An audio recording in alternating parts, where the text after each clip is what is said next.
আজি জানে মুহতারাম, তাহলে রমজান মাসে রোজা রাখতে হবে না হবে না? জোরে বলে হবে। আপনারা রাখেন তো সকলে? রমজান মাসের রোজা সকলের উপরে ফরজ, সকলকে রাখতে হবে। আজি জানে মুহতারাম, আমরা আপনারা প্রায় সকলে রাখি। আর কয়েকদিন পরে তো এই রোজাটি কততম চলবে জানেন? তম বুঝেন? যে তম হয় আপনাদের গত বছরে জালসা হয়েছে আর এই বছর হচ্ছে, তো গত বছর হচ্ছে প্রথমতম আর এটি হচ্ছে দ্বিতীয়তম। তো রমজান মাসের রোজা এবার কত বছর চলবে, কততম হবে জানেন না?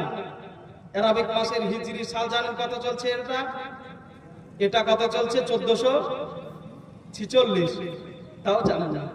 তাজি জানেন মুহতারাম, এই মাসের এই পবিত্র রমজান মাস যেটা আসছে, এই রমজান মাস এর রোজা আজকে আপনার চলবে 1445তম। কত? 45, 1445তম। বলে কেমন করে? এই হিজরিটা চলছে আপনার হিজরি সাল 1446 আর রোজা ফরজ হয়েছে দ্বিতীয় হিজরিতে, আজকে শাবান মাসের দ্বিতীয় হিজরিতে। তাহলে আপনি সেখান থেকে এক হিজরি মাইনাস করে দেন, এক হিজরি বাদ দিয়ে দেন, তাহলে কত দাঁড়ালো? 1445।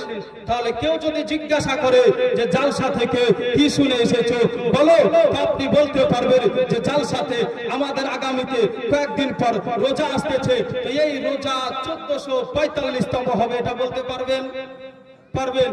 আজি জানে মুহতারাম, তাহলে একটা বোঝা গেল যে রমজান মাসের এবার চলবে রোজা 1445তম। আজি জানে মুহতারাম, তাহলে একটি শিখলেন।